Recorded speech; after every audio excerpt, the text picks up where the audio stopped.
Okay, magandang hapon. Update lang tayo. So, ito yung tanim nating cucumber. Hindi pa natin siya natatransfer dun sa kailangan niyang pag-transferan kasi gusto ko sa coco peat. Hindi ko pa naasikaso. So, ito naman yung chives natin na tinanim natin. Kasabayan lang nito. So, July 31. Yan, kung mapansin nyo may mga lumalabas ng chives. So, sana maging okay yung tubo niya. Dito nakikita naman natin yung ano niya yung ugat. Ayan. So, tingnan natin pag umabot yung ugat niya hanggang bandan dito, tsaka tayo mag-isip ng transfer. So, tingnan din natin kung gaano katagal bago mangyari yon. So, yan. Maraming buto dyan sa nilagay ko dyan. So, hopefully okay. So, ito naman yung chives na transfer natin last time. Mukhang namatay. Mukhang namatay. So, hopefully, itong bago natin, medyo makasurvive. Kasi ito parang, wala pang 2 weeks old, transfer ko na eh. Kaya siguro isa yun sa cause, kaya sila namatay. And itong cucumber natin, mukhang time to go na. Yan, dami ng tuyo. Nabigyan na rin naman niya tayo ng bunga. Yan. So, ngayon, actually, nag-disinfect ako ngayon. Pero yon hindi natin nilagyan kasi ito yung mga for harvest natin. So, hindi na sila pwedeng lagyan. Pero ito yung sad news. Ayan, yan. Pansin nyo, para may dumi-dumi. Hindi po yan dumi-dumi, kundi kagat po yan ng ibon. Hindi ko masyado silang pinoproblema nung mga ilang months na kahit nakakapasok sila dito. Kasi nanginginain sila dito sa kainan ng birdseeds ko mga nahuhulog. Kaso ngayon, ito na yata yung season kung saan sila nag-mating season ng mga ibon. Kaya mahilig sila mag ngat. Ayan. Ayan, napagtripan nila yung lettuce natin dito. So, hopefully hindi na nila masyado masira pa yan. Pero ang ginawa natin, since mostly nung ibon dito nang gagaling, nagdoble ako ng lagay ng net. So, ayan o, gumagawa sila ng, hindi ko lang kung anong trip nila pero, yan, sinisiraan nila yung, para siguro nagkakaskas sila, parang manok, ganyan. So, ito, medyo naapektuhan itong, natanggal pa yata yung isang part ng dahon niya. Pero, ayan, so ito, ang ginawa ko, dinoble ko na lang ng takip. So, hopefully, makatulong naman yan. At hindi na lumala yung problema. Pati ito nasa taas. Maganda tubo nitong nasa taas eh. Kaso ang problema niya, hindi insekto, kundi ibon. Kasi syempre dito nang gagaling. Minsan dito sila tumatambay.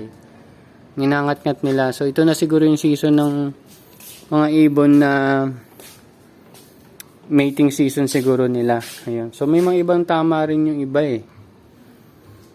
Also, the same time yung mga pests, may mga nakita akong buhay. So, yun. Yung mga pwede natin sprayan natin. Pero yung iba, na for harvest natin, basta at least 10 days bago mag-harvest, yun na yung last na spray natin. Yan. Sinusundan ko lang yung ganung protocol sa ngayon. So, ayun. So, issue. So, dalawa na yung problema natin ngayon. Meron na ulit ibon kasi season siguro nung mating season siguro nila. Kaya ganun yung nangyari. Okay. So, ayan. Okay naman yung mga tanim natin. Tropa. Actually, marami ako na benta ngayong araw. Dito. Ito parang isang spray lang yung nagawa ko dito last time. Kasi diba nga, ano na siya, magiging parang less than mga 12 days yata yun bago ang harvest eh. Yung last nating spray dyan. Pero hindi natin siya in-sprayan afterward. So, yung spray naman natin per head naman dito. So, ito hindi na natin in-sprayan. Yung maliliit lang. So, tatakpan natin para ma-sprayan natin yung mga dapat ma-sprayan. Palagay ko naman naging effective. Yun nga lang, siguro may mga nabuhay pa. Tapos yun, nagbe-breed ulit sila. Hopefully, makakontrol na natin with the next few weeks. Yan. So, ayan. Meron tayong mga mustasa dyan. Siguro mag-harvest ako mustasa. Lilinisin ko rin yan. Tingnan natin kung ano mangyayari. Kasi ngayon, ang pinaka dapat kong gawin, dapat talaga bukas. Magta-transfer na ako dito eh. Pero since meron pa tayong mga tanim dyan, baka hindi pa ako mapag-transfer. So, dapat yata talaga tumigil muna ang production. Well, anyway, tingnan natin kung ano magagawa natin.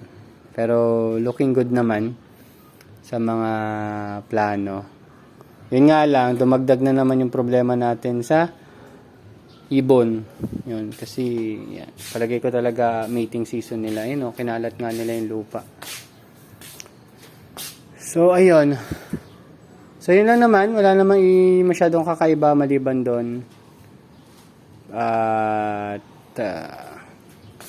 tingnan natin yung tubig dito.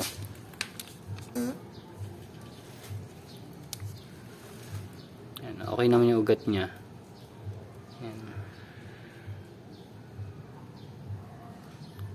Okay naman. Ito kasi ganyan na yun eh. Hindi ko pa yun napapalitan eh. Nakakapag-harvest na rin naman tayo. So, makita nyo ibang scamander natin. Okay naman. Tapos may dalawang ayan eh. Dalawang pang scamander. Ayun maliliit. Okay din naman yung tubo ng scamander natin. Pero kasi kung in terms of weight, hindi ko talaga siya ma-recommend na ibenta. Magaan siya eh. 60 grams lang. Siguro sa ibang system mas okay. Yun. So hopefully magtuloy-tuloy naman and minimize na natin yung pest issue and sana makatulong yon para sa yung nilagay nating screen doon para sa control ng ibon dito rin eh. May mga ibon din siguro lagyan ko to ng isa pang screen isa pang ano. So malamang ganun gawin ko. Kasi nga ayaw ko naman silang patayin or kung ano man mangyari.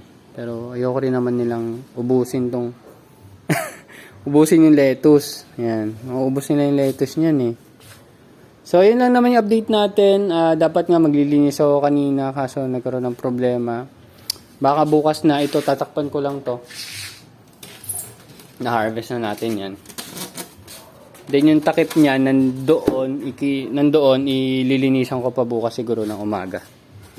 Yan. So all goods naman maliban lang dun sa bagong problema natin. So yan. Malaki naman, average natin nasa 100 grams naman yung mga tanim natin. Pero syempre since ito tinamaan to ng insekto, so pag nagtanggal-tanggal tayo ng ibang dahon, bababa siya mga 90. Pinakamababa na siguro yung mga 85 grams. Based dun sa nakita ko. Ayan, may tama pa rin yung mga insekto eh. Pero hindi natin yung sprayan kasi for harvest na yan. So, yan, ito. Kailan ba to? 2. So, hindi na rin to pwede. Sure, pwede pa. Pero hindi na kasi baka tamaan ko to.